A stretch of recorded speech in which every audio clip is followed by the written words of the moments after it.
Welcome back to Mike and Dylan Hate Drama, where we give advice to people who need it. In the arms of, I don't know why. Think Delilah, if you are a new person tuning into this podcast. Think Delilah, but like if she grew up smoking meth in a trailer park. Yeah, that's close. Yeah. That's the kind of advice that you're going to get on Mike and Dylan Hate Drama. Mike and Dylan Hate Drama. Now, Mike and Dylan Hate Drama is having a bit of a renaissance of sorts. For some reason, especially over on Spotify, I don't know. People are just like, we're going to watch the fuck out of this. Maybe we have reached true train wreck status. You think that's what's causing it? Is people just can't look away, and so they're... Maybe. I don't know. I have no clue. Or they just realize that we are two premium guys that give premium advice. I think, especially we have a guy that we're working with, really smart guy. His name's Russell. We love him to death. He helps us on the movies and skits and stuff like that. But when we start, getting him to edit, I think that's one of the things we bring in is the MADHD pages and stuff like that. And really, the thing is, if you have 100 of something, you might as well advertise that you have 100 of something, because Mike and Dylan Hate Drama is viewed by a lot of people, and we ain't really no marketing. Zero marketing. So before Dylan goes off on a tangent where he is just like, I told you, Mike, I'm going to get into the first bit. No. Before we do that, I just want to talk about this weekend. What do we do this weekend? All right, so this weekend we went to shoot a short film with Russell, and it's a 7-minute, just little, pretty much practice for the 48-hour film festival and everything. So we go in going, this is a 7-minute film. We have a script. We have been making script adjustments since the scripts came out, and we show up, we go and do this. We have no shot list, no shot planning, none of this shit. So if you guys don't know, if you don't have a shot list and you only have one guy that's experienced with all this equipment, he's doing everything by himself. And if he's not doing it by himself, then he has to take the time out of him doing stuff to be like, all right, set this up. Well, this is how you set it up. So that was I think the biggest thing is and this is why I wanted to do practice ones, is like Mike's like, we'll just write it and then we'll go shoot it. And I was like, Mike, we gotta do more strategy behind the shooting part. Like we gotta actually come into it with a plan, objective, and do all that stuff. And right. And I think I figured it out, and we figured it out on the way home. I was like, the reason why the Adventures Clever Sykes went so well is because it was all up there and you had already planned it all. It was already in your head. You knew how everything was going to go together. So it was very easy to just go out there and shoot it. However, with these ones, they aren't as fleshed out. Yes. And so on the day, yes, the script is there, but we don't have all this connects with this. We got to go to this scene. We got to do this. So the one that you had done before, where it was we were very successful as a team to knock that one out. But we've been 2 years out of that game to actually go and produce something of that caliber. And I feel bad for Dylan. I feel so bad for him because he does have to deal with me, and it's a shitty thing, and I do recognize it, and I talk about it all the time. But having Mike brain, it's almost like I don't know, What you don't know? No, it's like I don't know how hard a situation is until I'm put in that situation. And then it's like when I went to help you out with the book festival, and I was like, fuck, my back hurts, my arms hurt. This is rough. You know what I'm saying? And I was in charge of one camera, and you were in charge of camera, audio, everything. 3. Yeah, I was running 2 cameras myself. Yeah, 2 cameras, and then it's this one too, because 48-hour film festival, we went kind of by the book, and I mean it still just turned out as a scene. You know what I'm saying? I think it turned out good for what it was, but it turned out as a scene. So when we get this together, and we're just like, we're gonna get this done and everything like that, and I get there and I'm like, fuck, we ain't got no shot list. If we had all this stuff, it'd be so much easier. And it's like I have to get burned by it before I learn. Well, and that's where like I've been wanting to do just, we came up with the Priest movie and then I was like, let's do some practice ones before we get out there. I'm so glad we did that before we did the Priest movie. Yes. And that's what I was getting to. And that's what I'm talking about with like even prepping us for the 48 or, going in because we have a really good concept for an additional movie. So we've got plenty of movies to shoot. And then we also have to shoot for the Patreon members. They get to pick from Friday's Patreon bonus episode. We did 10 different prompts and then they get to pick which one we do. So far, I think like the workplace one's winning, but doing all those things is going to help us do the next one that much better. And like that, I think that was one thing on the day, like on Saturday, that I wanted to like reiterate for you is that, you were like, oh, let's switch it to a comedy. That's going to be easier. But I think us actually like feeling the pain of getting through this whole thing is going to be the thing that gets us successful with the ones that we really care about being successful with. So, all right. So before I'm about to start the first submission, before I get into the first submission, I do have my phone right here. If y'all see me checking the phone during the podcast, it's not that I am disinterested in the podcast or being disrespectful. It's just, I don't know, everybody in my family's dying right now, and it's been a rough go. Well, no, there's illnesses. Nobody's dying. There's illnesses. Yeah, nobody's dying, but everybody's just like, we're going to have medical emergencies just back to back to back to back to back. So currently right now I'm dealing with one of those.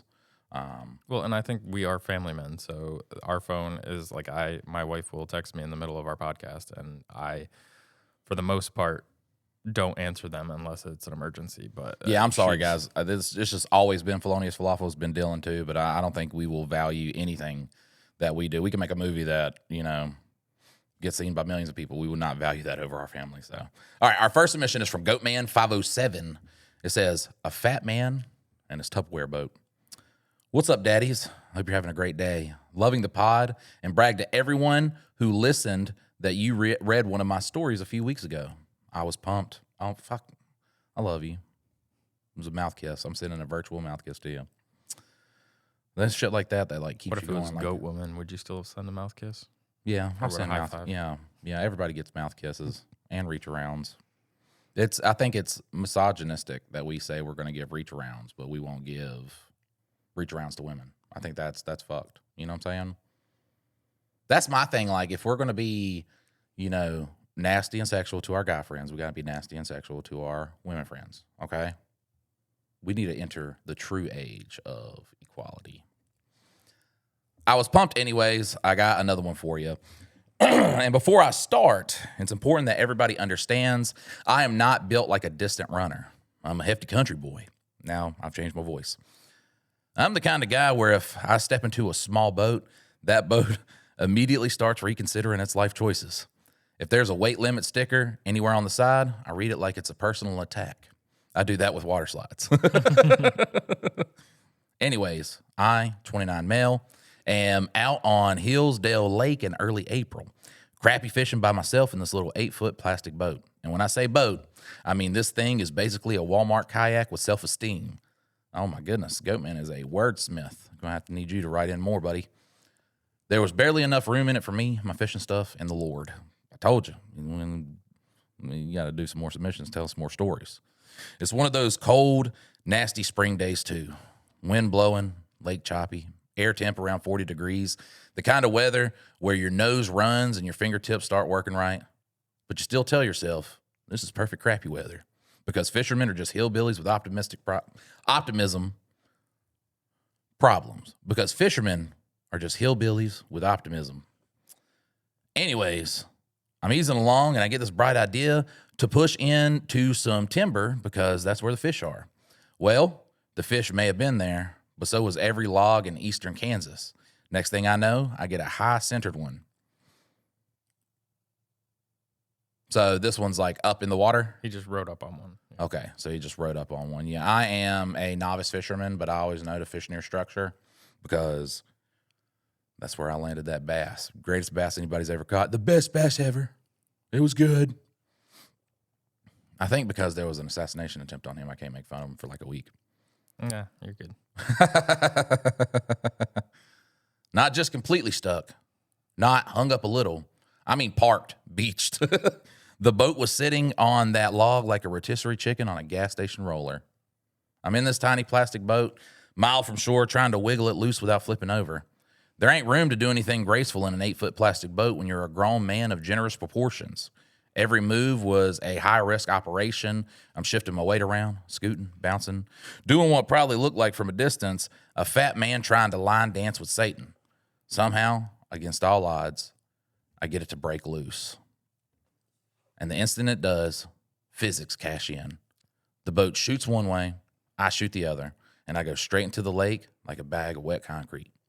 Now, let me tell you, 40-degree lake weather will introduce itself in a hurry. That ain't water, it's liquid violence. The second I hit, every breath left my body, my soul temporarily disconnected from Bluetooth, and my brain went, well, this is serious now. So there I am, in the middle of Hillsdale, waves rolling, wind cutting through me, watching my stupid little boat bob around nearby like it didn't even know me. Just drifting there all innocent like, man, hate that happened to you. And I'm a mile from shore, a mile, which is a long, long way when you're dressed for fishing and not becoming an accidental Navy SEAL. So I'm splashing around trying to figure out what to do, and I finally find this underwater tree.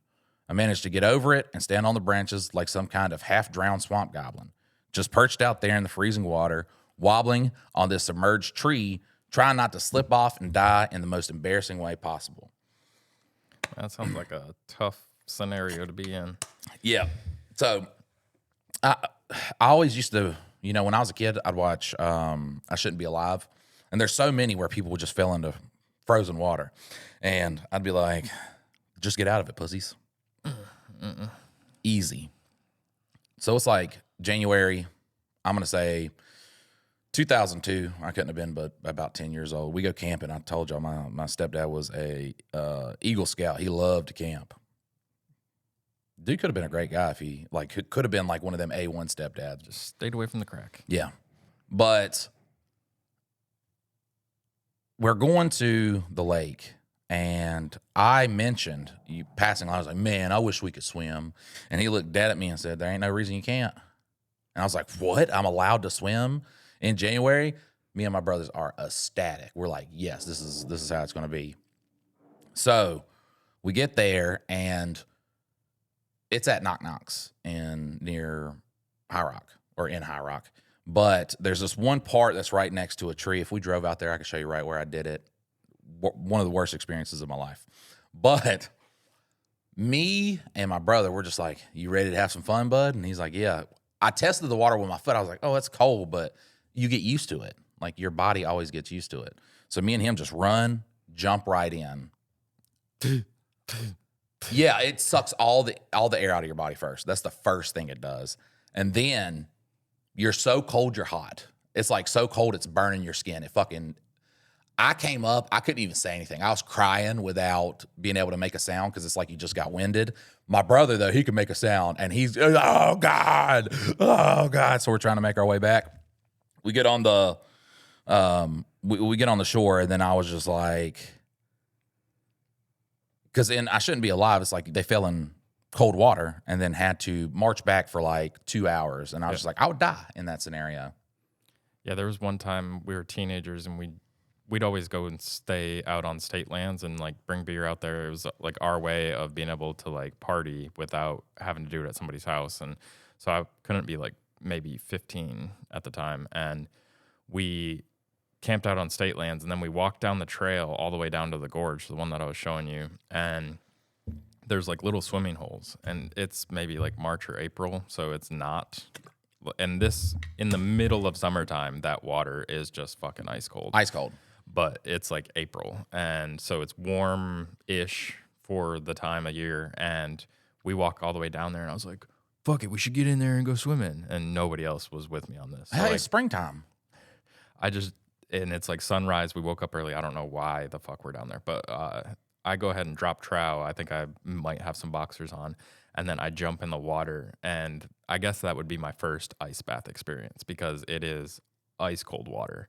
And I'm just like, You're not even braced because you think you're good. yeah. And now that I do ice baths, I haven't done them in a little while, but like if you know how to breathe before you do it and you know what you're expecting, you can kind of come back from that, like taking your breath away. Right. But when you're young and have no clue what the fuck's going on, a lot of times you'll like breathe out all your air, and then there is no possible way that you can get that air back in. So you just spend the whole time like shallow breathing, like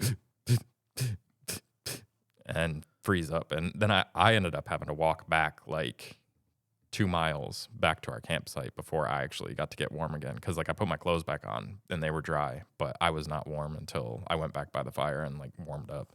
Y'all might notice, man, like the past 3 episodes we've shot this, I've been so hype because on 2 days, Judging Baddies, when we're telling like a story about our lives, I'm just like, we got to get through it because, you know, they want Reddit stories. But on this one, we could sit here and bounce stories back and forth, and the first bit of advice could take an hour, and everybody's just like, fuck yeah.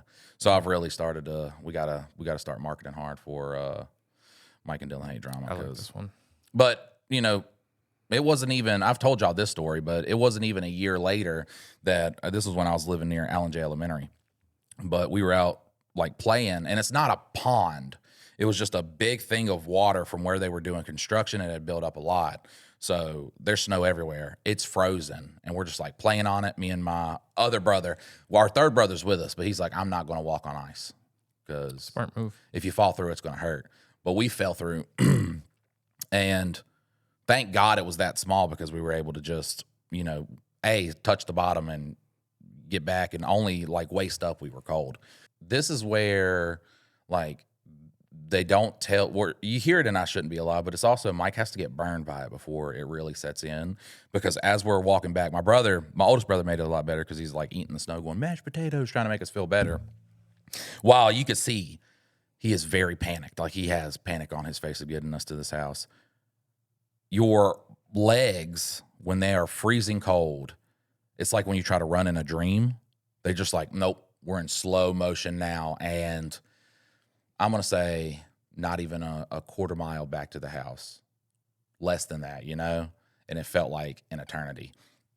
And then we get in there and, you know, this is the, you know, late 90s, early 2000s where your parents are just like, all right, well, just take off them, because we're screaming in pain. They're just like, take off them wet clothes and sit under a blanket. Go sit by that kerosene heater right there and get warmed up, boy. All right. We're going to continue with Goatman. He is currently stranded a mile away from shore with his plastic boat bobbing and laughing at him. And he is on a tree. Yeah, he's on a tree. At this point, I'm fully in survival mode. My teeth are chattering so hard, I'm pretty sure I was calling in Morse code. My hands aren't working. My legs are numb. I'm looking around thinking, all right, Lord, I know I've made some questionable choices, but if you get me out of this one, I'll promise I'll at least pretend to respect boat sizes from now on. Lies. It's funny, as soon as, like, it's indoctrination though, but as soon as you are in like life and death, you start praying to, I start praying to the Abrahamic God, Yahweh. I'm like, listen, Yahweh, and this is just because, you know, I was told to do this, but if you just help me out, I'll quit doing all the bad stuff in my life, and then I don't do it. At least for the next week or two. Yeah, at least for a week, a reprieve from having to forgive me so much, because I know he has to forgive me all the time. Then, like a redneck miracle, I see another boat heading my way, and these guys pull up like angels wearing Bass Pro hoodies. They ask if I'm okay, and I'm too cold to even lie convincingly. I'm just hanging off this underwater tree looking like a soaked buffalo and going, I mean, not really. So they pulled me into their boat. Now, bless these men because... No, he says they try to... Oh, yeah. You should have put like the try in all caps. So they try to pull me into their boat. Now, bless these men because they gave it an honest effort. They reached down, grabbed me, braced themselves, and pulled up like they were trying to load a refrigerator into a pickup truck with one ratchet strap and faith. I just did that. I lifted a full refrigerator up into the back of my truck by myself. We told that story on Two Daddies. Mm-hmm. The refrigerator then was full of roaches, so that's his battle. That's been his battle for... Oh, she put it in her store, and then she found a roach in the store. I mean, it's like, honesty is the easiest way. It's like, yeah, we bought that fridge.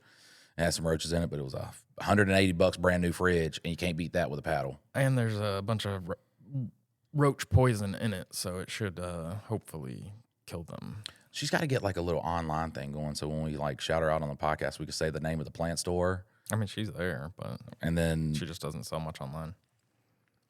it's just hard. It's got to be hard to ship plants. It is because it's either winter or it's summer, and either one of those can easily kill plants Right. in the mail. So Between me being soaking wet, freezing cold, and built like a defensive tackle, there was simply not enough leverage in that boat for America to make it happen. One of them grunted, the other one repositioned. I'm trying to help, but I've got the upper body strength of overcooked spaghetti at this point. After a few attempts, we all silently came to the same conclusion. This rescue was no longer a boarding operation. It had become a towing situation. Oh my God. So they tell me to grab the side of the boat and they start idling towards shore while I hang on. And buddy, there is no dignified way to be towed through freezing lake by the side of another man's boat. None. This is one of those, just call me fat. Don't call me like brave or healthy or anything Husky. like that. Yeah. Healthy. That makes me feel worse. But like someone could be like, hey, fat ass, that don't affect me. If my fat ass has to be towed to shore because we couldn't get me in the boat, that's when I'm just like, I'm going to diet and I'm going to exercise. I'm going to change I got to make a change on this. at least for a week or two. Right. There I was, spread out in that water, getting dragged across Hillsdale like a giant river otter that had let itself go, like some kind of wounded manatee from the Flint Hills, like them boys had gone offshore harpooning and came back with a state record walrus. I know people on the bank had to be confused. From a distance, it probably looked like those fellas had hooked a pale, bearded catfish in a hoodie and were taking it in to weigh. The whole way back, I'm swallowing cold lake water, bouncing through chop, trying to hold on, and thinking this is either the greatest rescue story of all time or the worst obituary imaginable. We finally made it to shore, and I crawl out of that water looking like a dead possum someone brought back with jumper cables. I am shaking violently. Speaking of the obituary, it wouldn't be obituary. It'd be all these YouTube true crime creators that was like, a lake trip turned very deadly on April 16th, 2025. We're still investigating. We think that Michael Wright these was two were- swimming through the water. That's when his boat, and Michael's thinking, oh man, this water's so cold, I have to immediately get out of here. And you're like, okay, he's thinking. We know he's thinking, so he lives. Nope. They don't play by the rules. They'll tell you what you were thinking, and then you die. And it was like these guys tried to rescue him, but he was so heavy. He was so brave. That's how they word it, because, they say unalive and grape and all that stuff. He was so brave that they couldn't get his mass into the boat, and then he died. Well, see, they got to be investigating it, though, because those two guys were actually your murderers, but they were... No, that's Reddit. Yeah, Reddit's like them guys went out there to drown him. And he just wouldn't let go of the boat. They tried beating him with a paddle. Right. But he just stayed on. The guys may have ties to the Kansas Mafia. I'm soaked head to toe and standing there on the back wondering how I'm alive, how my life got to this moment, and more importantly, how am I supposed to get my boat back? Because my dumb little plastic boat is still way out there.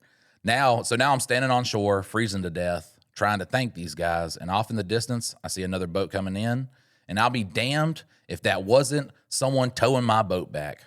At that point, I didn't know whether I was on Hillsdale Lake or in the middle of a Redneck Guardian Angel program. Apparently, the entire lake had decided collectively that I was too stupid to be left unsupervised. So now I've been rescued by one boat, and my boat has been rescued by another boat, which honestly feels disrespectful. Like, even my boat got picked up before I did. The second guy brings it in, and I'm thanking both crews like they just pulled me out of the North Atlantic. I'm half frozen, half embarrassed, and fully aware that I've become a story these men are going to tell at cookouts for the next 30 years. 100%. Remember that big fella we found standing on a tree in the middle of Hillsdale? Yeah, and then we drug him in like a hooked flathead. Now, you think after all this, after freezing, water, and the public humiliation and emergency marine mammal relocation program, I would call it a day. But nope, I got back in my boat because apparently near-death experiences don't fix stupid. They just make it shiver. I pushed back out and started fishing again. And for about 10 minutes, I sat there trying to act like this was normal. Like people fall in icy lakes all the time. Get towed to shore like a side dish, and then go right back to crappie fishing. But the wind was cutting through my wet clothes, my whole body was locking up, and I finally admitted the obvious truth. Them fish ain't worth dying for.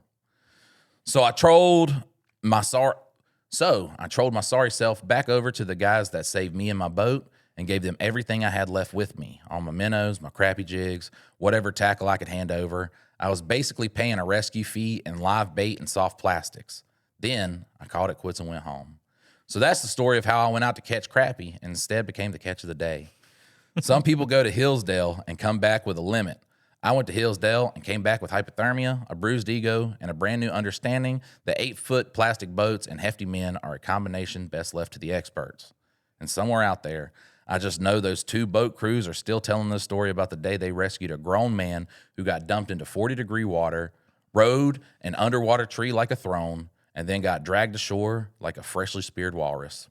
Honestly, they earned that story. Hope you guys found this somewhat funny and have a great day. That was amazing. I think that was one of our best stories we've ever had. That's on the new Mike and Dylan Hate drama pages that I'm gonna make. That's one of the first stories I'm doing.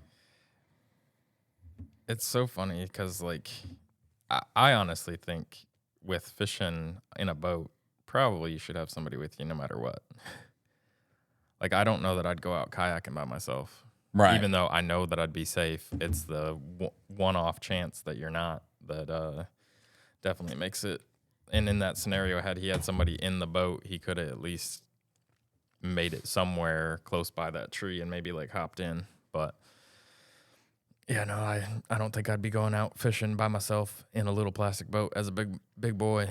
I just look, and this is another reason I like the stories. It's fucking hilarious. Yeah. It's fucking hilarious. But also, it shows you, it reminds you that people are inherently good. That an accident did happen, and I'm sorry, that is life or death. If they're not around and you got to swim a mile back, you're cooked. Yeah. Done. But it's like everybody just stops and they're like, someone's hurt. And 9 times out of 10, as long as you're not a bunch of teenagers with a cell phone, teenagers with a cell phone will record you dying every day of the week.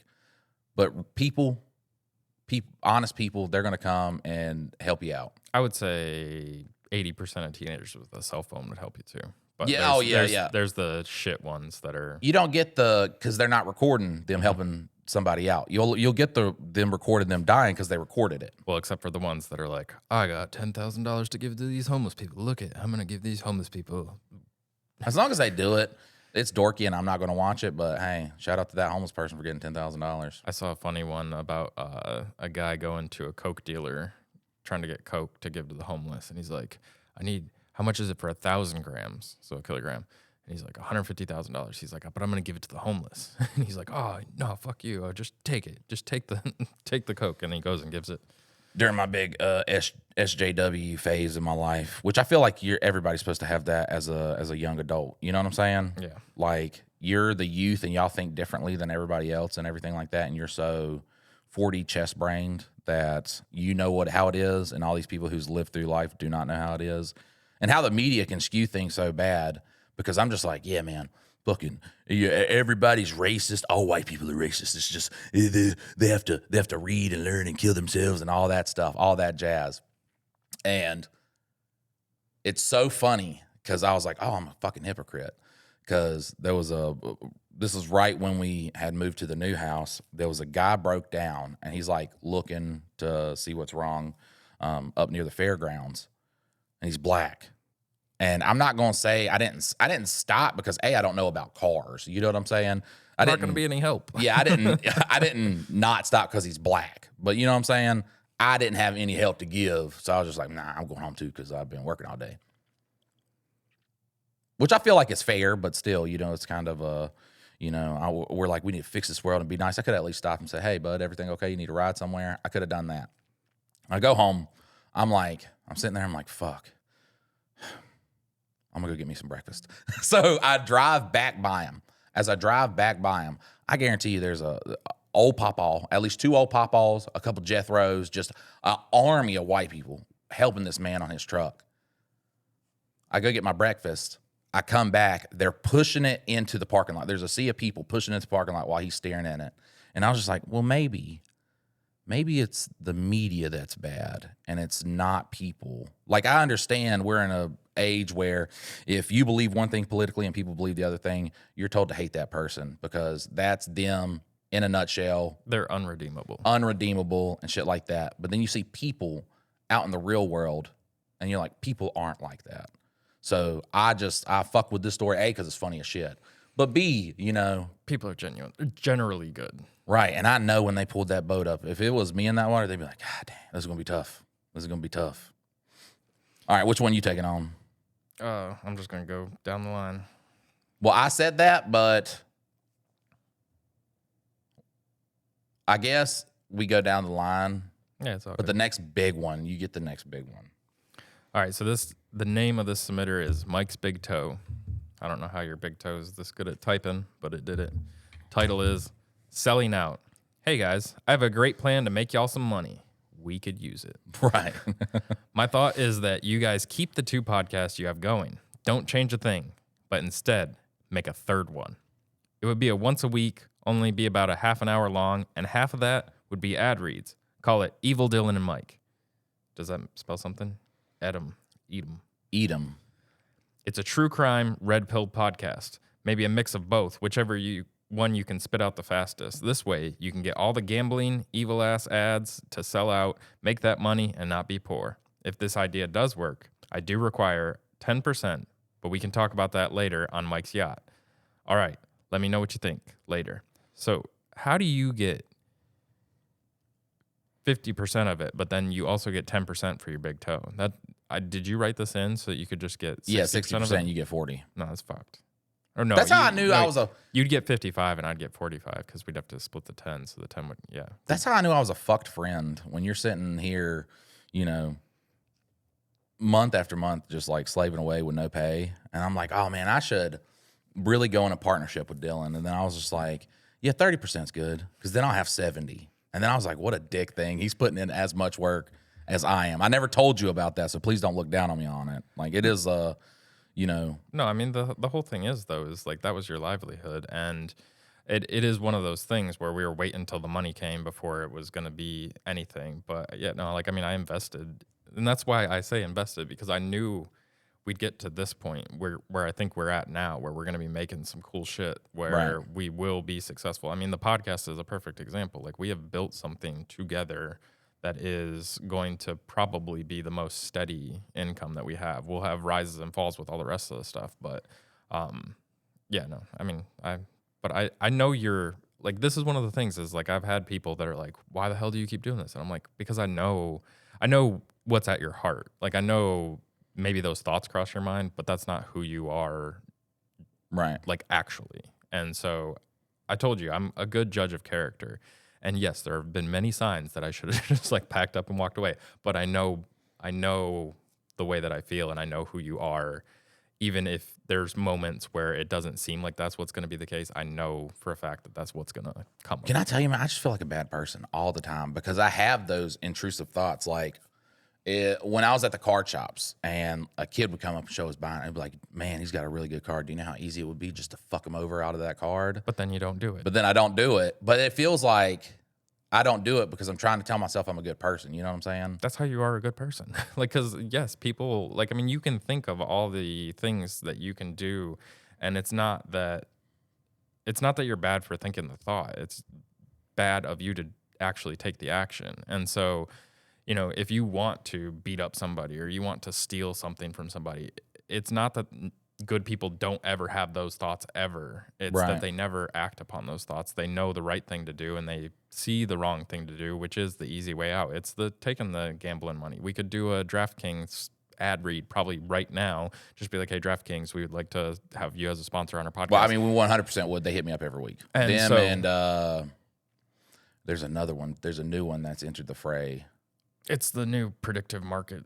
Yeah, bullshit. it starts with like a K or some shit like that. But they're always just like, you know, we got ones where when people sign up, you get paid. We got ones that'll pay you per like CTR and all this stuff, and they're listing all this stuff, and they get this. I don't know what it is about. I think they just mass send out stuff and they don't read responses or something like that. But I was like, I'd rather chop my dick off. Well, and that's the thing though, is like, I mean, you standing on business on that kind of goes to your character, because there is an easy way to cash out and you're choosing not to do it. And that's kind of what I'm getting at though, is like, I know for a fact, like, not everything has worked in my favor with our relationship over the years, but as we stand here today, I made the right decision back then when I bought in with my time and my effort and all that stuff. I know where we're going, and so there's been times where I feel slighted or let down, but I know for a fact that that's not where we're ending up. That's Right. just like in the moment, and I don't know. Like, you're not a shitty person. It's that. I was beating myself up at 4 o'clock this morning. No. Because I was like, come on, man. Like, because even when I sent you that I was going to be late, I watched another episode of Invincible. And I was just like, this is why you can't get no fucking where, Mike, because now you're going to go to bed, you're going to wake up at like noon, the day's going to be fucking ruined. Yeah. But I mean, we all have that. Like, I think the only difference is like I'll still wake my ass up by like 8:30, 9 o'clock, even if I stayed up till like 7. I did well. I got up at 9, so Yeah. I did well. Yeah. We're all good. This one is from, I'm just trying to make you proud, man. I'm trying to not let you down, you know? And I think that is that's such a weird thing too, is, you know, my blood pressure's bad, kidney stone, everything like that. I'm fat as shit. And it's just like, I won't ever do anything to help me out. But, you know, I think I fight against all my bad impulses and shit like that for like you, Amy, kids, and stuff like that. I just need to figure out how to do that for, like, don't let you down, Mike. It is tougher. Like, I definitely am the same way. Yes, I think we were talking about it. It's like when we lie or anything. Yes, you can get away with the lie, but you still got to look at yourself in the mirror. And that's the part, that's the tough part, is even if you get away with it for a while, you know what you've done. And so it's kind of bridging that gap of, it's not for you. It's still for, you know, are your kids proud of you? Is your wife proud of you? Are your friends proud of you? And that is more where I kind of find my strength and everything to keep moving forward and keep pushing myself, is because I do want all those people to be proud of me. But in order for that to happen, like, I'm the one that's actually in the driver's seat knowing what I'm doing. So am I making them proud, even if they don't know what's going on? So like, if I stay up late, oh, that sucks. Just get up and go to work anyways. And then, like, that's the big thing. And all right, we do it. So this next one is from What the Chuck. I am going to say I love you, Dylan, but this next one is from What the Chuck. And time I accidentally did a breaking and entering. You ever accidentally broken and entered? I helped somebody after they broke and entered. I helped them remove stolen material from the house. Oh, pornography magazines. Yeah, that was the first and only time that I was actually legitimately in trouble with the law.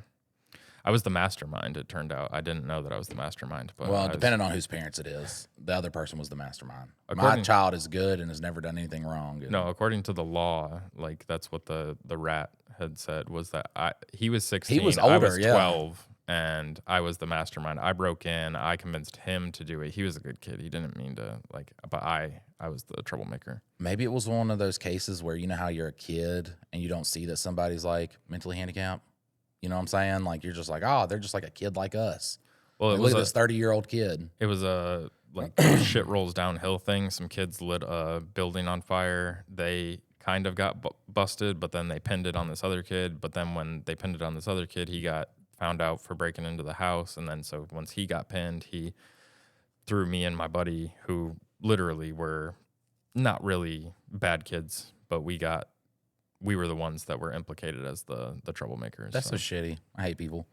If you do a crime, just don't implicate somebody innocent. You can. I don't advocate for snitching on the person you did it with. Yeah, I mean, y'all both agree to do bad shit. Don't tattletale so you get a lesser punishment. Yeah. But don't go down for a crime that you didn't commit because somebody else tried to pin it on you. Yeah, it'll ruin your fucking life. Trust me.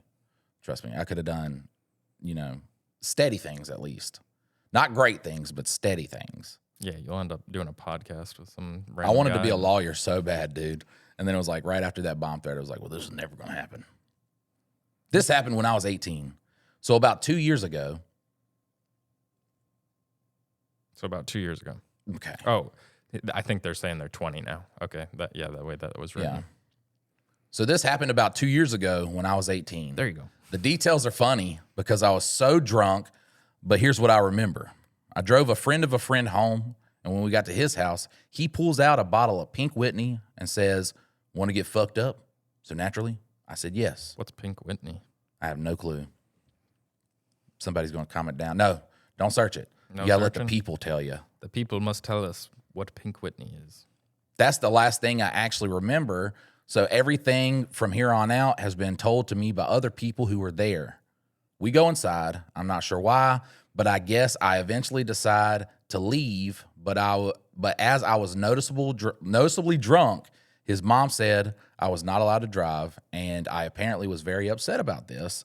But the mother would not back down, which I am very, very thankful for, and feel pretty bad about arguing with her.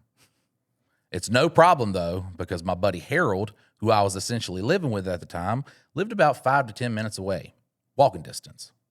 So I decided to walk there. Here's where things go from bad to worse. For context, Harold lived in an apartment downtown, so there were houses very close together. I somehow must have forgotten what his house looked like and tried to, or did not sure, enter a house either to the left or right of his house. According to Harold's mom, I called her in near tears because the person who lived there was threatening to call the cops. I guess they ended up getting me inside their house where I fell asleep. Harold told me the next morning that he heard me sounding like I was about to puke, but clearly not waking up. He had to roll me over so I could puke out the window next to the bed. So with him out there, I probably would have died. So if he was not there, I probably would have died. One more thing that makes this so much worse is the fact that it was the house to the right. It was another friend of mine's aunt and little cousin. They lived there. So I really hope it wasn't that house on account. It probably scared the kids. But on the other side was a trap house where some of my friends would occasionally buy coke, from which probably would have ended worse for me had I not been able to call Harold's mom. All in all, not much came from that, for better or worse. Maybe if something worse had happened, I would have cleaned up my act sooner, but who knows? I can 100% say that was and will be my last time drinking Pink Whitney. Okay, bye. I assume it's like Cisco's. You know what I'm saying? It's probably something like that. Cisco's? I don't know what that is either. Like some sort of mixed drink? Very alcoholic malt beverage. Oh, like I think of like Boone's Farm wine. They used to call it liquid crack. I got super fucked up on some Boone's Farm wine because I drank a full bottle of it to my face after I was already drunk. And my buddy told me that it was like beer, and I assumed that he meant that it was equal to one beer. But he was saying that it had the same alcohol content as beer, and I drank the whole bottle to my face. So I've not really... another thing we're going to start doing, guys, with these stories, and this is going to be a Dylan thing. I don't even know why I'm saying we got to do it. But, yeah, this is something we, like, run through something so I could format it a little bit better. Because I do want to make these into, like, videos and stuff like that. You're talking about, like, punctuation and stuff like that, and reword it so I can, like, read it better and have cadence. Cadence is what really sells it. That's why fucking Goatman's was peak. So one time when I was, I want to say I was, like, 21, might have been 22, my buddy got married down in St. Augustine, Florida, and we went down there, and I got super drunk and acted like an ass down there. But then when we came back, it was a couple weeks later, and he had like a reception party. It was just at his wife's parents' house, and they told me to bring an axe so that we could cut wood, and so I did. And we were cutting wood, and I guess I had had too much, and they decided that I was being unsafe with my axe, and they told me that I wasn't allowed to cut wood, and I was like, well, fuck this is my fucking axe. Yeah. I knew it immediately. I was like, no, fuck you. Like, this is my axe. Like, I'm going to use it if I want to. And they're like, axe. no, you can't. And then so, like, I had a couple buddies, like, they're like, no, dude, you just need to chill, blah, blah. I was like, it's my fucking axe. I'll fucking take it home. And it was only, like, maybe, like, 2 miles away from my house, and somebody had given me a ride there. And so I was like, fuck it. I'm just going to walk home. And so I was literally about to just grab my axe, walk off. Luckily, they took the axe from me. So then I just walk off all mad. But, like, I walked the 2 miles home, went to bed, everything was fine. But I totally could have been walking 2 miles down the road with an axe in my hand, drunk as shit. That would have been very inadvisable. But Right. Before we get into this next one, and this is from our beautiful brother, Ricky. We hope he's doing well. We don't have the voicemail anymore, so we don't get to hear his voice, and you know there's a delay in the paper messages. But guys, I want to remind you that if you are not following this podcast, to please follow along and rate it. Also,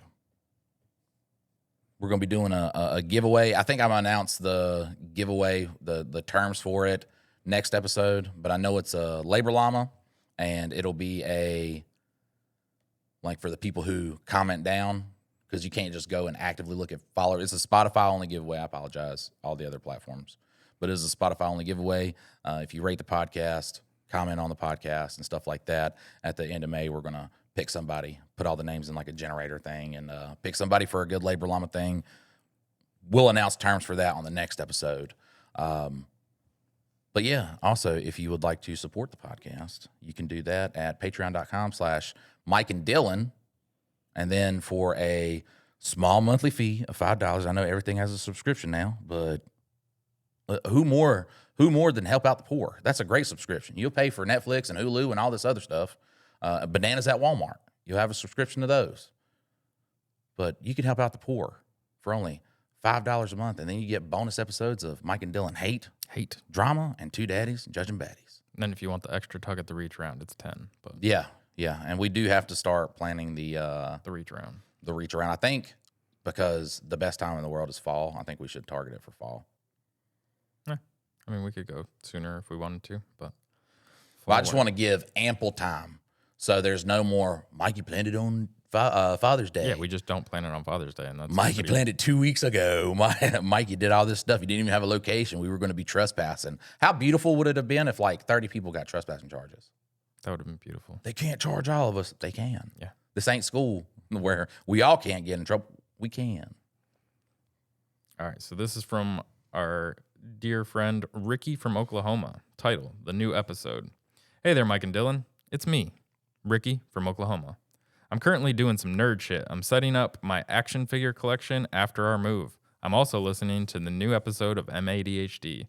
I believe at the 27-minute mark, you said the lady had to run off her own stalker. I have a similar story.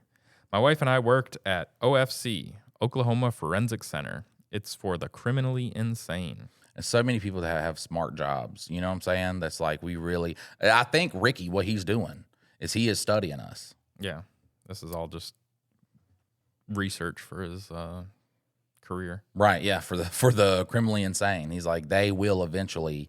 We're looking at the early stages. Do you hear the birds? Is that birds? There's no way that's birds.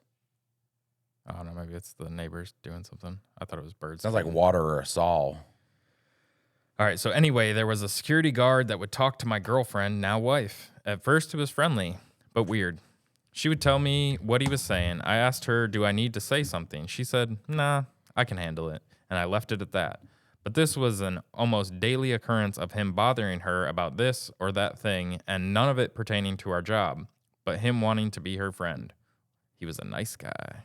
He was just waiting in the wings to try and scoop up your old lady there, Ricky. Right, yeah. That's how they do it. One day, she had to go to lunch alone, which we normally would go together. She went to the local gas station, got her eats, and leaves. An hour later, Justin, the security guard, came up to her and asked why she was ignoring him. She asked him what he meant. He then tells her that he was also at the gas station at the same time as her and was trying to get her attention to eat lunch together, but she just got in her car and left. He also asked her for her Snapchat. She did not give it to him. Finally, I decided to say something, even though my girlfriend said she had it handled. I went up to him and asked him if he wanted my Snapchat. He started talking about how he wanted friends, and I said, oh, I'll be your friend.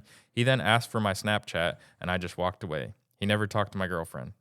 And then I sent him a dick pic. Anyway, I just thought you'd like the story. I love you. Bye. Ricky did not send him a dick pic, but a dick pic is a power play. That would have been funny. Unless he sends you back a monster. I mean, even still, like you got to appreciate game. So you go ahead and send it to him, and then you might be a little let down by it, but right, yeah. He just sends back. You're like, what did he send me? Is that an arm? I can't. Oh God, that's his penis. That's his cock. Yeah, I had that one weird friend that added me on Snapchat back when I still had it, and he sent me a dick pic, and I was like, hey buddy, why'd you like, I think you sent this to the wrong person. He's like, oh, you're not part of this like sex group? And I was like, no, we're just friends. He's like, oh, my bad. I'll take you off that one. Here's my personal one. I was like, you have just a sex group Snapchat? And I guess that's a thing. He has a new one now, so he can cover the fact that he was trying to get some Dylan butt, but Dylan wasn't down with it, so he had to come up with a lie real quick. So our longtime listener, Steven, has some advice for us and you guys, so the podcast and the listeners. Hey, Mike and Dylan, you asked for advice, so I got some. So I worked construction and in a steel mill previously for a few years, so I know how hot it gets in the summer. I found some nice underwear that helps. It's a lot better than your Fruit of the Loom or whatever you pick up from Walmart. Am I about to do an ad read? I think it is an ad read. Do you have a affiliate code there, Steven, that right, we could give to you for this one? Yeah, might as well throw that in there, bud. I've had most of them for 6 years at this point. Oh, yeah. Now, this underwear is a little bit more expensive, but it's well worth it. I've had most of them for 6 years at this point, and they show no signs of wear. The brand is Duluth Trade & Co. They make all different styles and shapes. The ones I like the most is the armadillo and the buck naked. Very comfortable and smooth fit. I'm doing it just like an ad read, just like the Duluth. Did he misspell armadillo or is it armachillo? Armachillo, yeah, I guess because it's armachillo. Not armadillo, it's armachill because your nuts ain't hot. The first does help keep the boys cooler. They have an Under Armour type material, and they say it's got jade infusion to help cool, but not sure how it works. The buck naked states it feels like nothing's there, and it kind of lives up to that. They got others that I don't think or can't think of at the moment, but I definitely recommend them. Like I stated before, they are a bit pricey, but definitely worth it. All of their clothing come with a 1-year warranty. This is a definitely. Bro, where's your affiliate This code? is Duluth. Duluth sent us this. They know that Steven fucks with us. Yeah, so. we are Steven. Steven gonna have to message, post in the damn subreddit, be like, hey, this was me or not me. This feels like Duluth. Because look, also, ladies, they have stuff for you as well. My wife loves the sports bras. They also have underwear with extra padding in case you pee a little. I'm not judging. After having a kid, things happen. Another brand I would recommend if you want to be cute is MeUndies. They sell matching sets for you and your lady. They are super soft. All of these have held up great from my experience. That's all I got. Sorry if this sounds like a sales pitch. 100% was Yeah, Duluth, we're sorry that sounded like a sales pitch. At least they didn't get AI to write their sales pitch. So that's what I'm saying. Like, we're not big enough to really get paid from a sponsorship. No. But if Duluth was just like, or somebody was just like, we will give you product. I'm like, that is, can we be sponsored by like steak or chicken? Groceries? Yeah, groceries. This next ad read is for groceries. I mean, honestly, like a couple $100 from Aldi I'd be super stoked on that. I could get some kombucha and some general groceries. I'd be good to go. See, that's what sucked about, that's what I didn't like about Ozark when, they steal all that money that he had in the boats and shit. And he was like, what? You got infinite gas and groceries for the rest of your life, but that's it. You can't buy any big purchases because then the, FBI. That's fine. Yes, that's fine. Nobody would have fucking gave him the money. There was almost no way that the cartel would have found out besides killing Jason Bateman's character. Yeah, I mean, they would have found out. They would have found out. Think so? Well, because when the cartel comes after him, yes, he's going to die because he was not a good steward of their money. But they are also going to Jason Bateman has no reason to be like, I'm not going to tell you who has it. He's going to be like, those fucking rednecks over there, they've got it. They've got your money. And they'll still kill Jason Bateman, which he knows. But they're dead too. So, I mean, because he's not going to be like, oh, no, I'm not going to tell you who it is. He will gladly give up the people that stole the money. But he would also die too. Still took me out of it. All right. This one is submitted by... Because he was just like, it's so tone deaf though. Because he's like, and these are country redneck people who more so than anybody understand the cost of living is pretty stupid right now. Yeah, but they are also rednecks that would be like, I'm buying a new car and a house and all this stuff. And they would instantly be found out by the FBI, let alone the cartel. Right. So it was a good play. It was a good writing. All right. So next one is submitted by Lakin, but make up a name after reading it if you think necessary. Nope. We already said it. Title is CBD and Autism, Intellectual Disability. Hello, Michaela and Dylan. Michelle is there. My mom's name is Michelle. It is there. Yeah, no, it's Michaela. That's it. and Delilah. Longtime listener, first-time poster. I'd like to start by saying I have mic brain, so please excuse my rambling and ADHD brain. I'll be using my own Claude, a.k.a. Elowin, my chat GPT bot, to help organize this better. Bear with me if this is long. Also, I don't know if Mike and Dylan, ADHD, is still asking for advice. I've been around for all the changes, but I'm not sure if advice is still welcome. Anywho. Oh, this is an advice piece. Yeah, you get. I mean, when you guys submit, it could be stories about your life. It can be you need advice on what to do in your life. It can be advice for us. It could be anything. And it could be an ad read for Duluth Trading Company. 9 times out of 10, we're going to skip that next time. Next time there's one that's into it. Well, I told you about it. I mean, I'd have done it if Steven would have sent us some Duluth underwear. You know, I'm a big boy. I wear a 3X shirt. I don't know what that. Dylan will tell you, I got a tiny fucking waist, though. And I hate it because it makes me look like a popsicle.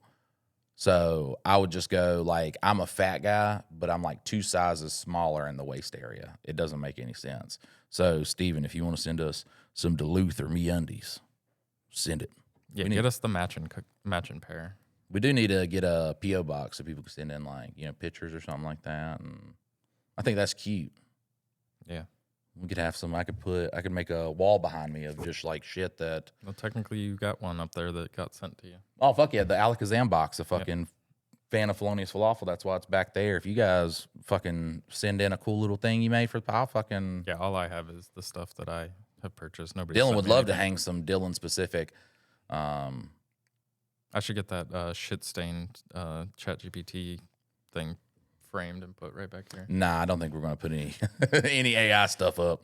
But yeah, even just I remember back when I first started creating, this girl just drew a picture of me. I was like, that's the coolest shit ever. Just drew a picture of me. So sweet. Took time out of her day to draw a picture of me. Just standing there, and it was like, fuck you, Steve, or something like that. I forgot what it said. But I was like, man, that is so sweet. It's not even sweet too. It's just like, fuck, man. Like, that's crazy. That's cool that I made somebody laugh that much, or like, you know, whatever, impacted them that much. They were like, I'm gonna draw a picture of them. Somebody made me a turd. Yeah, they did. They turned you into a turd and called you shit. That's fucked. That's fucked. Dylan is the reason that this podcast. Yeah, I've re-fallen in love with the podcast. Their explanation for it made sense, though. I do say shit stain a lot. They didn't mean that I was a shit stain. Like, initially, when it was first posted, I was like, oh, why the fuck am I a shit stain? But if it wasn't for that explanation, though, I was about to go in on them. Because I was like, I got pissed off by that when I first saw it, and I was like, why? Well, I've learned, you've taught me that, like, for the most part, I just don't engage with anybody that's, like, speaking negatively. I would gladly, you know, join the comments and talk to people as much as they want to. But if they're, like, going negative, I'm just like, man. Well, I just opened up the Reddit, too, to the pictures, and I was like, you know, I opened up the Reddit, and they're going to talk shit about Dylan. And then they were like, well, Dylan says shit stain a lot. And I was like, oh. Okay. I'm a cute little turd. All right. So let me start by saying hello. My name's Lakin, a 31-year-old female. Should I dox myself after what I'm about to ask? Probably not. But like Mike, I don't give a fuck about doxing people. It is what it is. I have 3 kids. My oldest has autism, ADHD, intellectual disability, and mood disorder. And I'm more like Mike in many ways, including having a funny uncle, but not a grandpa. Lots of trauma, blah, blah, blah. I laugh at my trauma. No victim personality here. But if y'all ever do call-ins for episodes like Funny Gecko instead of voicemail, I may be biased, but I would be a great guest. And I'd do it for free. But I am far too poor to travel to you guys, so let's get down to the moral of the story. If we could build, I would eventually love to build up Mike and Dylan Hate Drama to where we could get people that help out that are like, all right, we're setting up all these phone calls and the times and stuff like that. And I think if we were to add to the Patreon doing a live, because that's the only thing is like when it's scheduled. And so if we were to be able to do a live show on whatever Thursday at 2:00 or whatever, we could possibly pull. Oh, we could call it Mike and Dylan Love You, or something like that, and people could call in and we could do advice like that. That'd be cool. Fuck yeah, look at Dylan. So we could add that as like a Patreon only thing. And I mean, we could put it out in the future, but you wouldn't be able to actively be part of it unless you're a patron. I like that. I love that idea. I want to do a live in the Patreon. I want to offer things for the Patreon. I wanted to do the Gabe and the fucking Tony stuff. I did it, but then nobody was like playing along. And I was like, okay, fuck. So then I sent them a question about like playing along and shit like that, and that's when I had to do all the thumbnails for the new Two Daddies Judge Baddies YouTube and all that stuff. We have our backlog right now is just, I don't know, we just look at it and cry. That's the best you can explain it as. I think honestly though, if people are paying month to month for these things, I think it would be more if they can be an active participant. Like, that's what I'm saying. I want to give them more, and I think something like that would be great. Like a live I want something that's community based. Yeah. That's what I try to do with the videos, because it could be like, I'm answering their like specific jokes and stuff like that. We're playing around. But then I was like, well, that's kind of like Mike and Dylan Hate Drama, even though I'm not being myself. So it's kind of like a shitty version of that. And then I want to say that Trinity brought it up to do the lives. Yeah. I think lives is the way to go. We'll just have to get into it.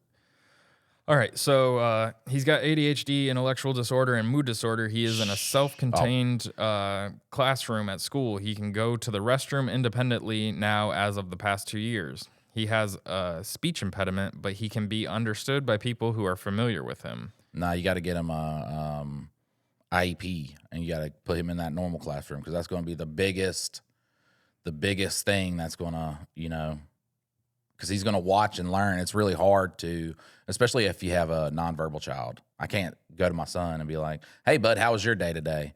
All that's going to kick in is his echo alien. He's like, hey, bud, how was your day today? And I was like, no, I asked you. No, I asked you.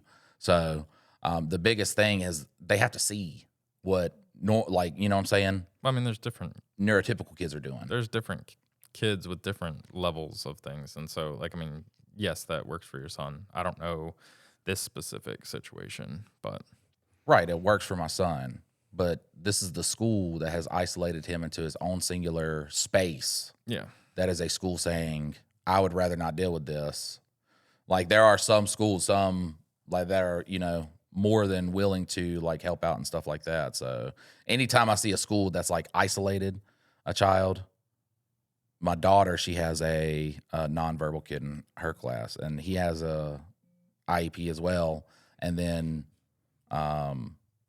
is just in the regular class. And from the time he started to the end of this year has made significant improvements. And that's the best thing, because you cannot tell some neurodivergent kids that are deeper into the spectrum, you just can't tell them something. They have to see kind of by example. Yeah.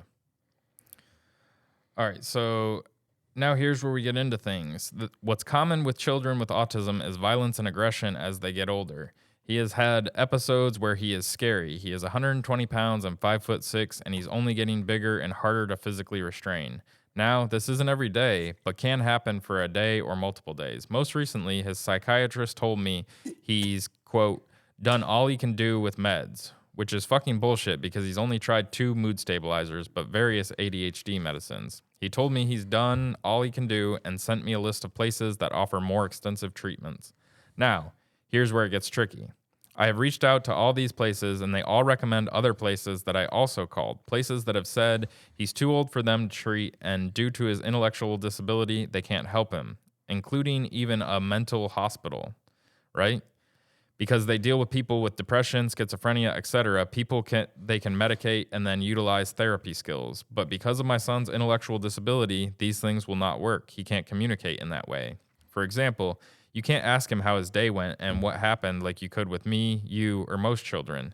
They can learn and utilize these mechanisms, which he intellectually cannot. Now, I also want to add, I don't believe medicine is magic or will cure him. I simply want to stabilize him and have something to offer him when he has rage attacks. So I really think something for these episodes, perhaps an anxiety med, will help. Like just something specifically when he's having these episodes. I'm really between a rock and a hard place. I even called the school district to see if they have any resources because they are familiar with them, and his district does offer a lot for people with special needs. Waiting on an update from them.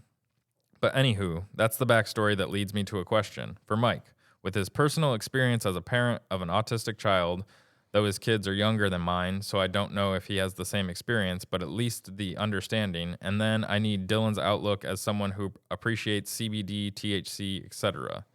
I've been researching the effects of CBD products, not getting them high, but using them to treat rage attacks and anxiety for children with autism, intellectual disabilities, and anxiety, primarily indica, not sativa products. Have y'all read anything about it? What are y'all's thoughts?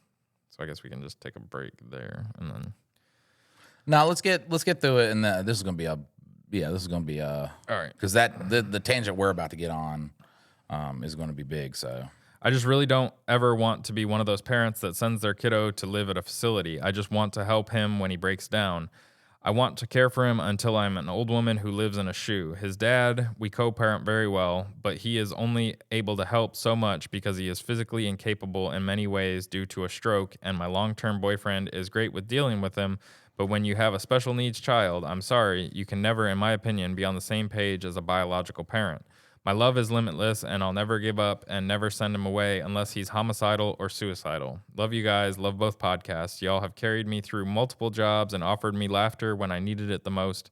Due to my son's problems, I've had to move around jobs to be able to accommodate him. Last year, I was making $25 an hour as a bookkeeper. Now I'm making $12 an hour scooping dog shit.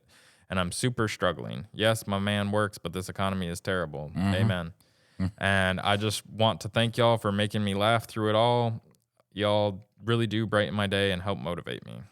So, firstly, we're going to start off with we love you too. And I'm glad that this podcast, a lot of people, you know, in the times where doing MADHD was tough, it wasn't tough per se because I didn't want to do the podcast or anything. It's just like we had so much stuff on our plate, and, you know, Mike and Dylan hate drama, does not make any money, really.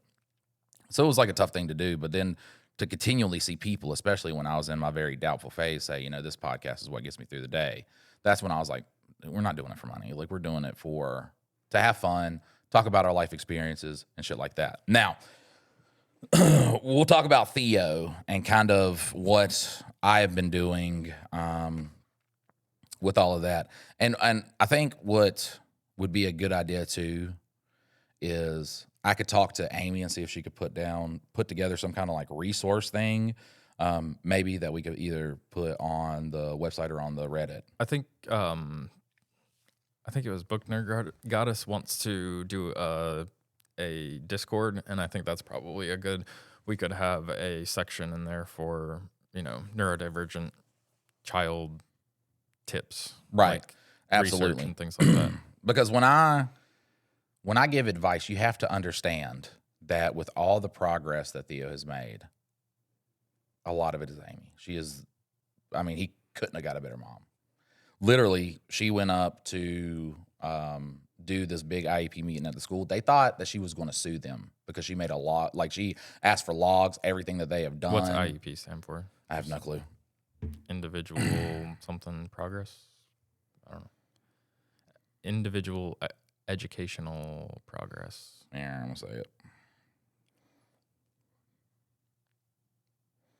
Individualized education program. So I guess it's for the kids that don't fit the quote unquote mold, which, I mean, technically in life it should be individualized, you know, programs, but that play off of a kid's strength. I digress and continue. I'm not even going to get into that. So I told you guys we went to my daughter's play and Theo threw a ruckus over, he cannot hear that word at all. So some kids were saying some things to my daughter, and it really got to her, and it got to my wife too, which I'm always of the boat that miserable people are the first ones to talk shit. Like, if someone's talking shit, you can guarantee you're already in a better situation than them. So that's fine. Well, and even if you're not in a better situation, you're just happier. Technically, you're just happier. A better person in general. Right. If you don't feel like the need to cut somebody down or Tom Segura calling everybody brokies and shit like that and talking shit about people. He's always had money. Yeah. Always had money. He has fame, but he's not happy. So if someone takes a shot at people like that, I'm just like, you know, at least I'm happy. So what I've been doing for the past 2 weeks is I've been trying to change for him. And so what I would do is, like, when we're playing or something like that, I'd do it and then do tickle attack. And at first he was just like rocking my shit, getting mad. But now it's completely changed the word. So just over repetition and doing it, because I can't be like, hey bud, like when you hear you gotta, it's just like changing his kind of, you know, he's heard it. Autistic kids are they want to be scheduled. Like, if something's breaking their schedule, they fucking hate it. So, you know, they're just by, you know, whatever they've been doing, they're very structured. So over the last 2 weeks, that's what we've been doing. And it's just like one of those tricks, because I do think you will find a better doctor. It's not just finding one and then be like, all right, this one's it. If that one does not have a passion for helping children, you can see that immediately. Another thing is, and this is what people just don't, song, man, like song and rhythm can really like teach a kid to, can help a neurodivergent kid learn things. When Theo would spill something, I would clean it up and go, clean it up, clean it up, clean it up. After a while of doing that, when he spilled something, he'd go, clean it up, clean it up, clean it up. And he'd go get just anything he could grab, the closest piece of absorbent that he could find, which, I mean, hey, I'm not going to say, no, don't do that. You know what I'm saying? Because I was trying to teach him to clean it up. But now he'll just walk into the kitchen, grab paper towels, and then clean up whatever he spilled. And it's so much work. It is so difficult. There are really cool tips and tricks to help teach a neurodivergent kid that's nonverbal, because you're not going to be able to tell them. So I think just like repetition is the biggest thing. And doing like, you just have to show up and be the same person though when you're doing this. Like, you cannot get frustrated with something that does not go according to the way that you thought it would go, and you have to stick to it even if you don't see change or any progress or anything like that. Like through song and rhyming and rhythm and stuff like that, I have, you know, potty trained Theo. Shush is not a big word for him now. It's stuff like that you just kind of learn as you go. I also spend, you know, 6 to 8 hours a day with just him on my lap, in my vicinity, playing with him. And once again, he does have a great mom who takes him to, you know, every therapy that you could think of and is always demanding the best treatment for him. And I guess she has her ducks in a row so well that everybody who feels like they, you know, are not giving their best effort, they feel like they're going to get sued by her, so they start giving their best effort. So that's a big thing too. But I don't think we could tell you really anything on the CBD. Well, I think that's one of those things where you would really have to look in specifically. I think that, you know, your advice and all that stuff is great, but like each kid's different. And so like what will work for Theo might work for him, might not. But it is figuring out how to overcome those things. And I mean, I deal with it. I don't think my daughter's on the spectrum, but the littlest things can send her into not a tantrum, but she's very emotional. She's very easily upset, and those types of things. I have to continuously find new ways to try and not correct that behavior, but try to make her more resilient so that she's not automatically going to being upset or thrown off of her game because of little things. And that's one of the things that you brought up with talking to your son is, like, you have to almost, if you get upset with your kid when you're trying to teach them not to be upset, you're telling them that, like, yes, get upset. Like, so you're counterintuitively, like, not to cut you off, but to feed on that, like energy is, I feel like that is the biggest thing just when it comes to parenting anybody. Yes. Whether it's neurotypical or neurodivergent, the child is going to feed off of how you're reacting to that situation. And a lot of times people like bring anger and frustration to a scenario where a kid is already upset. And the second you do that, you're reinforcing the fact that this is the way you handle it, even though your words aren't saying that. You're trying to break them out of that. But a lot of people do get upset. And then, like, I mean, that's ultimately how parenting was, like, for our generation, was you just beat the kid or you yell at the kid or you do whatever until they obey. And you're actually teaching that kid that that's how you get your way, is to be really hard to get along with. You yell at people, you hit them, you do whatever.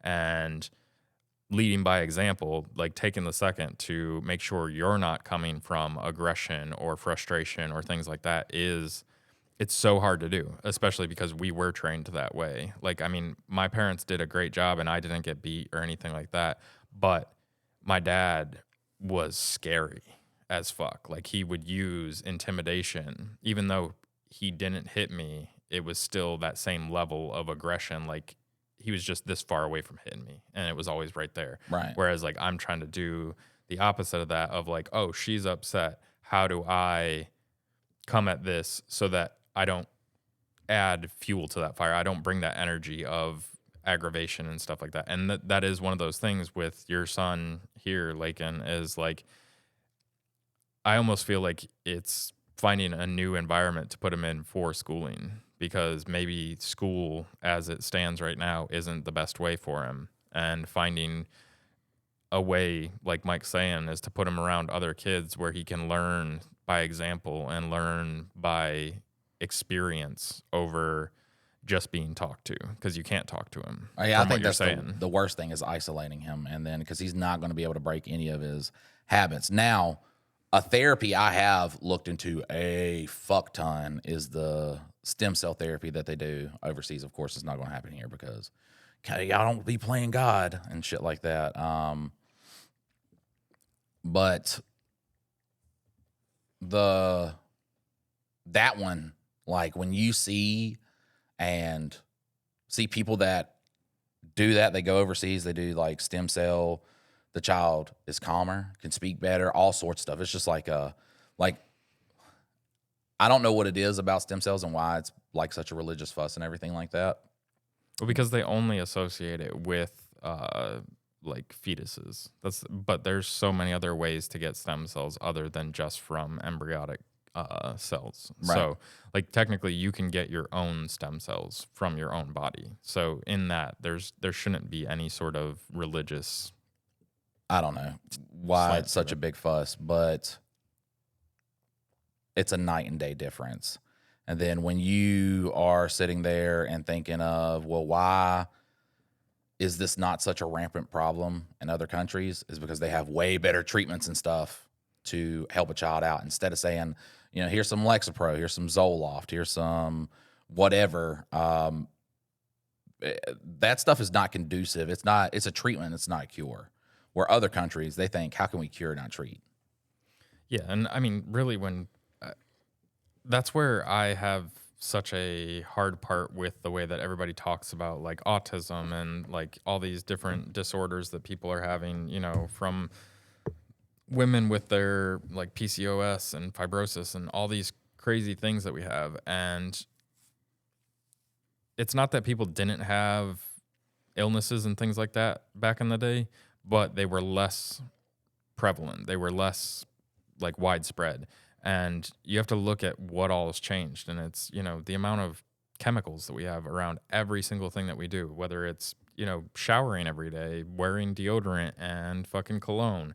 That could be something big because all the smells. And then you've got candles in the house, you got Febreze, you got all these things. And then you talk about the chemicals that we eat and the chemicals that we put on our body for other things. Like if you got acne, you do this. If you have, dry skin, you put this on. And all these chemicals that we constantly have, like, I mean, right here, we're talking next to this little plastic thing. Like how much of that is just off-gassing something that could fuck with you neurologically, especially when it's talking about like autism and things like that. Your phones are full of cobalt and all this other stuff, and that's and then the waves that come off of them. Because like I've got this smartwatch on my hand, like, and it's communicating with my phone, but then it's communicating with my earbud. And then if you're sleeping next to this and you've got this near, like, this thing is getting radio signals, and then you have Wi-Fi everywhere. Like there's so many things that have changed over the past 50 years, let alone 100. Yeah, but I mean, and that is too, is like we are more exposed to radiation than anybody else is. And I'm not sitting here going 5G towers and shit like that, but for the sake of making a dollar quicker, it comes at the cost of us. Well, and the luxuries and the technology that we have. Like, I mean, we couldn't be doing this podcast without the advancements of technology and all that stuff. It has some effect, and it's not even necessarily like that. Like this one thing is the worst for you, but when you start accumulating all that together, so you have all the new radio waves that we've got going on, and then you pair that with shittier nutrients in our foods, and then you pair that with the chemicals that we put in our body, ingest, and like, I mean, I know I shouldn't, but I drink fucking energy drinks like they're water. And is that a good idea? Probably not. my gut biome is probably like, fuck you. I remember when you were drinking the kombucha and then Yeah. you had the two monsters. And I'm like, that kombucha's going to be there fight. He's going to be fighting one. He's like, I almost got it, boss. And then that second one's going to come in. He's like, oh God, I can't do it. we're in trouble now. But yeah, it's just the biggest thing too, like, especially with the brain, when you think about things that affect the brain, and you can sit here and be like, well, vaccines, yada, yada, yada. You know what I'm saying? Those are what cause autism. Tylenol is what causes autism and shit like that. What directly affects the brain is heavy metals. Like that is, your aluminums, leads, mercuries, all that stuff. That's really the biggest thing that does affect like brain development. All of our fish have fucking mercury in them. Deodorant that you're putting on your body has aluminum in it. All the in the 90s, everything had lead in it. And that's why I get so pissed at conspiracy theorists, because they'll be like, it's the vaccines causing it. Vaccines can cause like heart arrhythmia and stuff like that. There are shit that can happen from taking vaccines 100%. 100%. And sometimes vaccines are not needed. I will say that. Shit like tetanus and stuff like that, get your fucking tetanus vaccine. Don't be like, hey, yeah, I'm scared of all this stuff. Because you literally have to have an adverse health effect to it. You can look up what's in vaccines and things. It's not hidden to the public. It's not a mystery how they work. You can look these things up. The reason, it's so much easier to crutch on that than for people to admit that, it's been this rampant consumerism and trying to make the cheapest product and make the most money off of it, since the early 90s. It's easier to say, oh, this vaccine did it. It's easier for a subset of the government to say this vaccine did it than to look at all these other things that's in our foods that are, like I said, the fucking radionuclides in your phones and your TVs and your, every device that you're around in your cars. It's easier to say, hey, this is the one cause and Tylenol, and it's not all this other stuff that we're profiting fucking billions of dollars off of. Well, and that's one of the problems, though, is vaccines should not be a for-profit business. Like, that's part of the problem is you get that profit margin that goes into these things, too. And so then, yes, you can look at it and be like, oh, well, it's a big corporation making a fuck ton of money because it's vaccinating the whole world.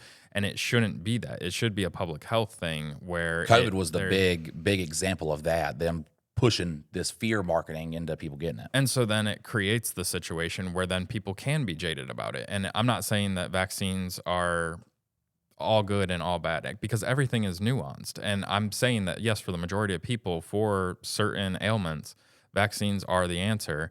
And you shouldn't make yourself vulnerable to people saying, no, they aren't, because of the profit margins, because of the people like advocating that you do them. And yeah, COVID really fucked them up because vaccines are a long thought out process. And then all of a sudden we're a couple months into COVID and they're like, we have a vaccine for it. You take it and then you won't spread it. And then that becomes no research on it. No, nothing. I mean, there's research and there's tons of stuff. We've already had, it's a different time too. It's not like when they came out with the polio vaccine and they don't have all these stuff on vaccines and it's causing fucking like lymphoma and shit like that and blood cancers in people. It's not like that. We have now, at this point, 70 more years of fucking research. You do have to say that, hey, like I can look at something and I can say, I can have not an estimated, kind of like when you're, fuck me, you have evidence, but you're making a guess, but it's, based off of evidence. Whatever the fucking thing is, somebody will comment it down and call me stupid. But I can make a, choice on what I've seen happen. I've seen vaccines eradicate smallpox. You cannot argue with that. It eradicated polio. You cannot argue with this stuff. Like, it does help you. If you step on a rusty nail and you've had a tetanus shot, you ain't getting lockjaw. Like, there are things that happen. But with COVID, the way it fucking jaded people is it, there was a sickness going around that was not that deadly, okay?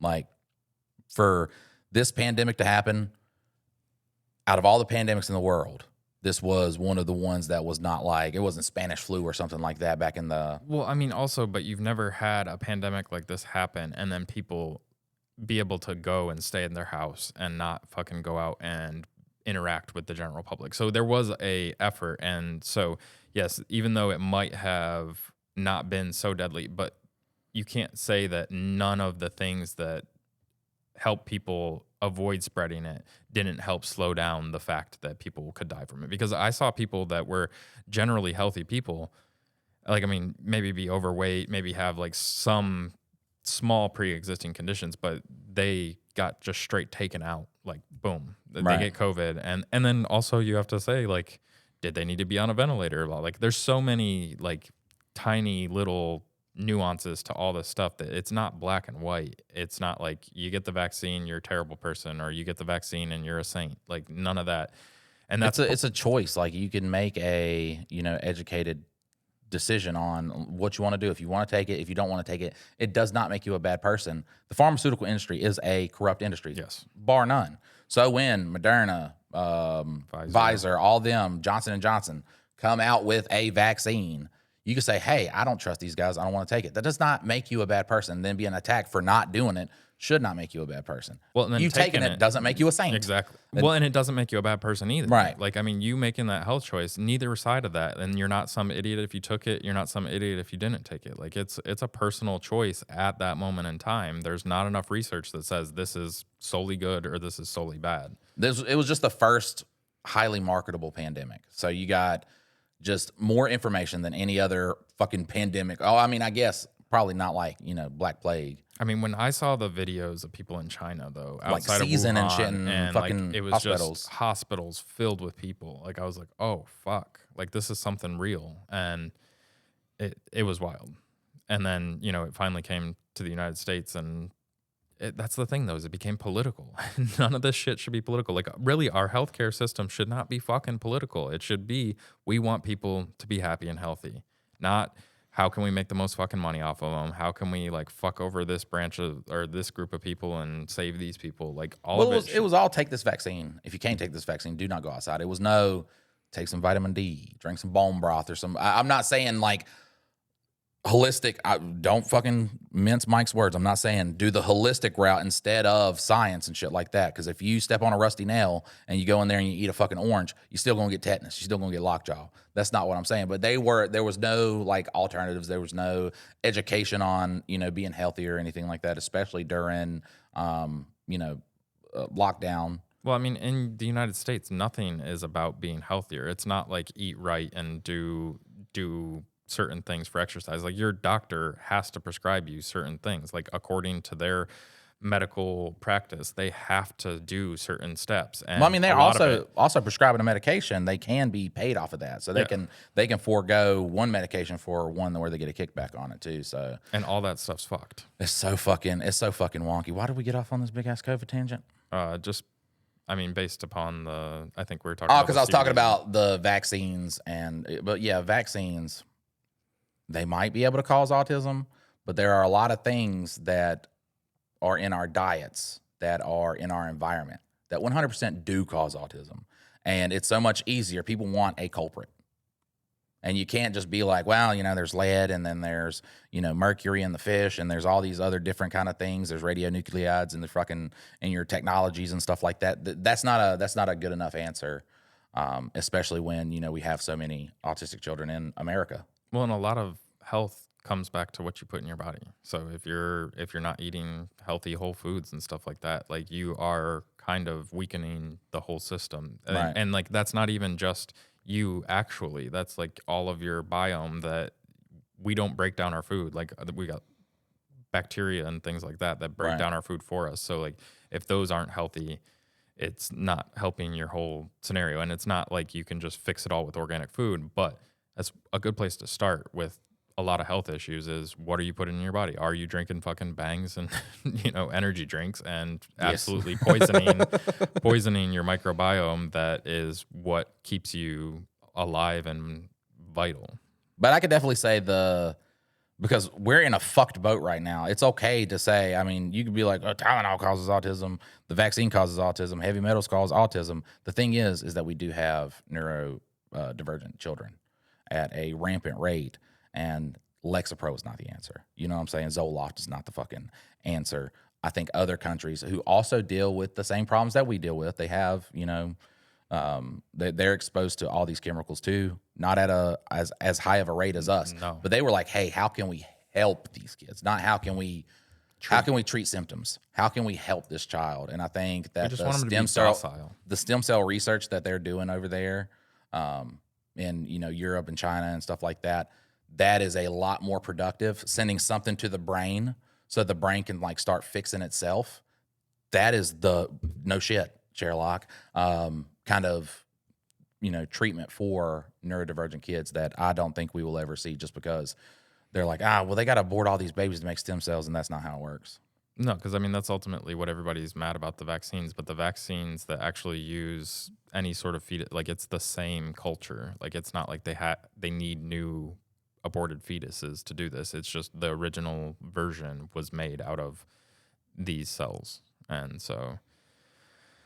Yeah, but I'm not a scientist, so like take it all with a grain of salt. Yeah, take everything we said with a grain of salt. I'm a fucking fat dude right here giving fucking health advice. We're legitimately idiots that right. are just, for some reason, you guys want to hear the drama, and then you get some of our wild ass. It's not even political, but that's what I'm saying too. Is like looking past the veil and saying, hey, we 100% know without a shadow of a doubt, media is the enemy. You know what I'm saying? So your neighbor who is a Republican is not the enemy. Your neighbor who is a liberal, not the enemy. It is 100% the people that are feeding them lies on a consistent basis. That is the person you should be upset with. And as long as we can get that ballroom, our presidents will be safe from now until eternity. But yeah, I mean, look up, CBD therapy in other countries, because they've been done that way before. They've been using marijuana to treat stuff way before us. Look at what Colorado's doing, any of these states that have it legalized, and see if it does work. Because, I mean, it does work wonders for a lot of, like, Parkinson's and stuff like that. It does work wonders for those guys. And for some people, not all of them. Some of them have adverse, reactions to it. It's just all about trying different things and never giving up on your kid. Because, Theo going to be a big boy. And I might just have to take some ass whoopings. But that's my boy, and he ain't going to no goddamn facility. You know what I'm saying? Never. I'll be long in the dirt before he ever goes to a facility. But guys, listen, we love you so much. We're sorry that you got to sit through these tangents of. They got an hour and a half. They'll be happy. Maybe they'll be happy. Maybe they'll just be like, what the fuck are they even talking about now? Like they're going to hear, autistic child advice. And then it's like COVID and the vaccines and the media. Will we get a libtards? Will we be called that? Or will we be called whatever? No, so we talk shit about the COVID vaccine. So we'll be rednecks, but then we also talk shit, maggots. or we also were maggots. we also were like stem cell and science and stuff like that. So we'll be libtards, blue hairs, libtards. So we're libtards and maggots at the same time, and it's just being normal people and just trying to utilize a little bit of common sense, critical thinking. Yeah, yep. Instead of thinking, people do think short term and who is the enemy right now, and I think about who has always been the enemy. So that's the difference, guys. We love you so much. We're sorry. And we'll see you next time. Later.